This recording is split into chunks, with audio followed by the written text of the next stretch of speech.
Did you know Saudi Arabia makes about $1 billion daily from oil selling? This makes its economy one of the strongest in the world. However, behind this wealth are some secrets that the wealthiest people in Saudi Arabia don't want you to know. At Luxury Zone, we've uncovered these secrets, and once you hear about them, your perspective on the Middle East might change.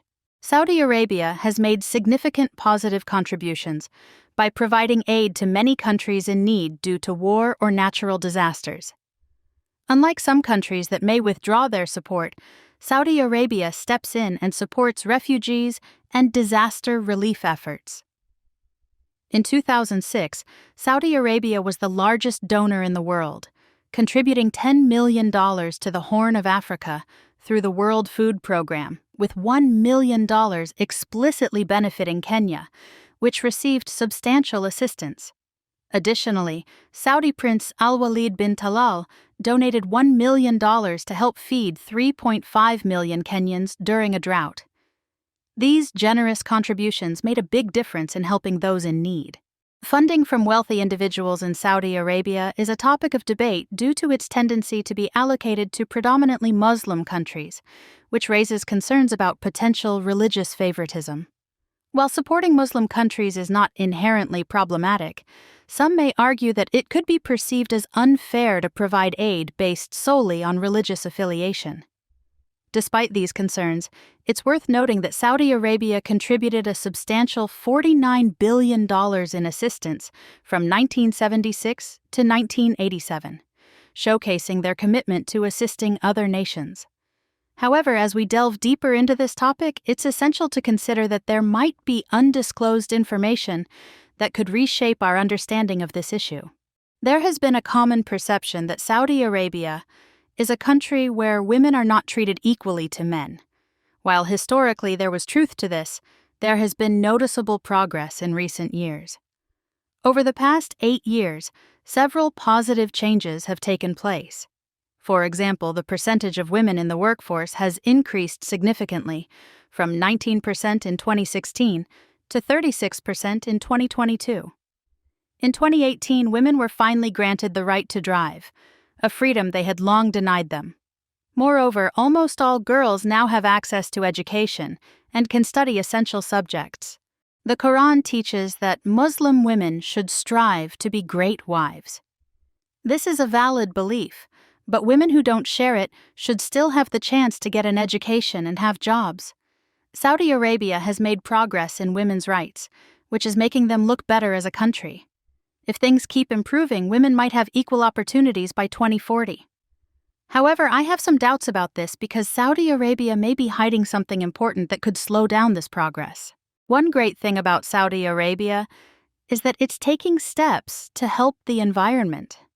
Even though the country makes a lot of money from oil, they're working on using cleaner and more sustainable energy. It's invested heavily in solar power because the sun shines there often, making it a good source of energy that doesn't harm the environment. Did you know that Saudi Arabia has one of the world's largest solar farms? It's massive, covering an area of 6 square kilometers and containing 1.2 million solar panels. This farm can produce enough energy for 180,000 homes daily, which is a massive deal for Saudi Arabia. In addition to solar power, they are also using wind turbines to create renewable energy.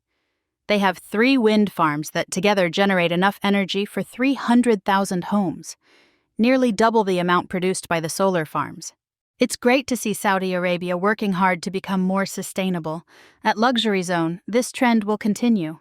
But what if I told you that all the positive things we've discussed distract from something more troubling? Could their global donations, progress in women's rights, and efforts to fight climate change be just a front? It's time to look at the less positive side of Saudi Arabian billionaires and uncover their hidden secrets. It is essential to acknowledge that despite recent advancements in women's rights in Saudi Arabia, there are apprehensions that these improvements may be primarily symbolic. Shockingly, there is a legal framework that allows for sexual assault against women in the country.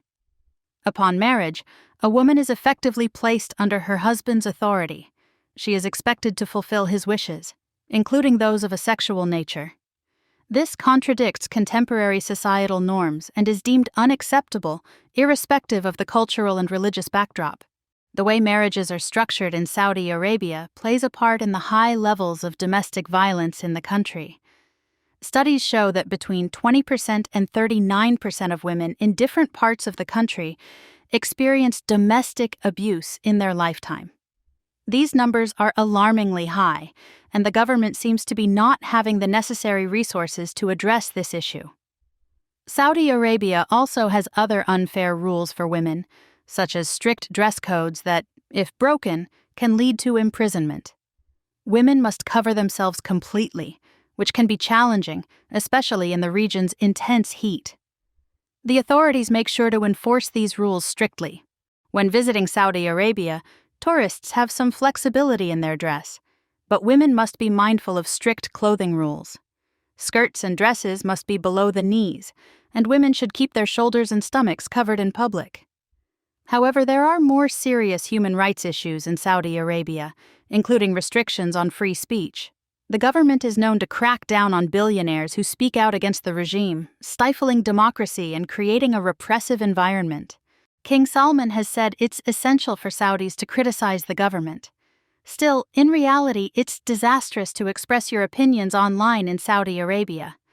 Bloggers and women's activists have been punished with jail time and travel restrictions for speaking up for human rights. In some cases, the punishment can be as severe as the death penalty.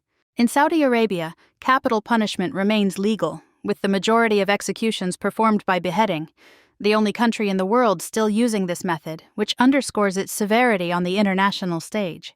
It's vital to remember that in Saudi Arabia, people can be subjected to torture as a way to make them confess to a crime or to punish them. The methods used, such as whipping, using electric rods to beat people, and hanging individuals by their wrists, cause extreme pain. These forms of punishment should not be allowed anywhere in the world. In Saudi Arabia, it's illegal to have religious items that are not Islamic, and practicing any religion other than Islam can result in being sent to jail, which goes against the freedom to practice any religion. However, these rules are not as strict for tourists, and they are allowed to have religious items from their religion. Saudi Arabia likely enables this. It's to encourage tourists to visit because tourism brings in a lot of money. If you plan to visit Saudi Arabia, make sure not to read any religious text that isn't publicly available or openly share your spiritual beliefs, as doing so could lead to imprisonment without a way to return home to your family and job. Working conditions in Saudi Arabia are callous. Reports show that many wealthy business owners in Saudi Arabia rely on workers from other countries and don't use them reasonably. The workplaces are often unsafe. The workers don't have many rights, and they aren't enough to cover their basic needs. In Saudi Arabia, many people refer to these workers as servants, which shows how poorly they are treated. It's worse for foreign workers, who have experienced terrible things like sexual assault, unfair pay, physical abuse, long hours, and being locked in their workplaces. These conditions are so bad that they are similar to slavery. We hope that things get better for these workers in the future.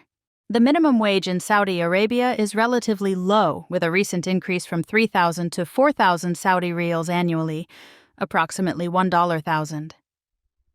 This amount is significantly lower than wages in other countries, and there is a notable disparity between the earnings of Saudi and foreign workers. Foreign workers do not have an official minimum wage, leaving them vulnerable to potential employer exploitation. Wage discrepancies are a matter of concern, and the situation for foreign workers is particularly troubling. This issue sheds light on the challenges workers face in the region and raises questions about fair labor practices. On a different note, Luxury Zone strives to bring you high-quality content daily. If you want to keep up with the latest luxury trends and lifestyle insights, consider subscribing. Now let's delve into a troubling aspect of the labor landscape in Saudi Arabia. Extremism is characterized by individuals or groups holding radical political or religious beliefs that deviate significantly from the mainstream. These extreme views are often considered to be ethically questionable and can result in aggressive or violent behaviors. Extremism manifests in various forms, including political extremism, religious extremism, and the most dangerous, violent extremism. There are claims that influential figures in Saudi Arabia are associated with all these types of extremism. Let's delve deeper into political extremism first. Saudi Arabia has been accused of doing some extreme things in politics, like restricting freedom of speech. Many people see this as unfair and against human rights. It's seen as undemocratic, almost like a dictatorship, which is why some call Saudi Arabia politically extreme. In Saudi Arabia, the government has a special police force that makes sure people follow strict religious rules in public. They focus on making sure women follow Islamic customs, prevent any behavior that goes against Islamic teachings, and keep men and women separate in public places. While it's essential to respect everyone's beliefs, some people feel that the religious police take away the freedom of choice from the people in Saudi Arabia. This has led to accusations of religious extremism. The issue of violent extremism, which represents the most extreme form of extremism, is a matter worth exploring further. The support of influential figures for violent groups such as terrorists characterizes it. There have been numerous allegations of Saudi Arabia's involvement in supporting violent groups, leading to the need to delve deeper into the reasons behind this concerning trend. Ongoing conflicts in regions such as Syria and Yemen have seen the involvement of Saudi Arabia, raising suspicions of their support for terrorist groups in these areas. For instance, certain rebel groups in Syria, reportedly funded by Saudi Arabia, have been linked to violent activities. These actions have tarnished Saudi Arabia's reputation and have raised questions about their involvement in controversial funding beyond these instances. The conflict between Sunni and Shia branches of Islam has caused tensions between Saudi Arabia and Iran. Saudi Arabia is predominantly Sunni, while Iran is Shia. There are suspicions that Saudi Arabia supported certain terrorist groups to undermine Iran, which has further fueled the tensions between the two countries. It's said that Saudi billionaires support these organizations, but is there any actual proof? Western countries think so. They've seen cases of Saudi Arabians funding extremist groups, which the U.S. government and the UN also agree on. There are some weaknesses in the evidence that suggest Saudi funding. You can trust that Saudi Arabian billionaires spend a ton of money on some fantastic stuff. We made a video about it on our channel, and you won't have what they buy. Check it out on the screen now.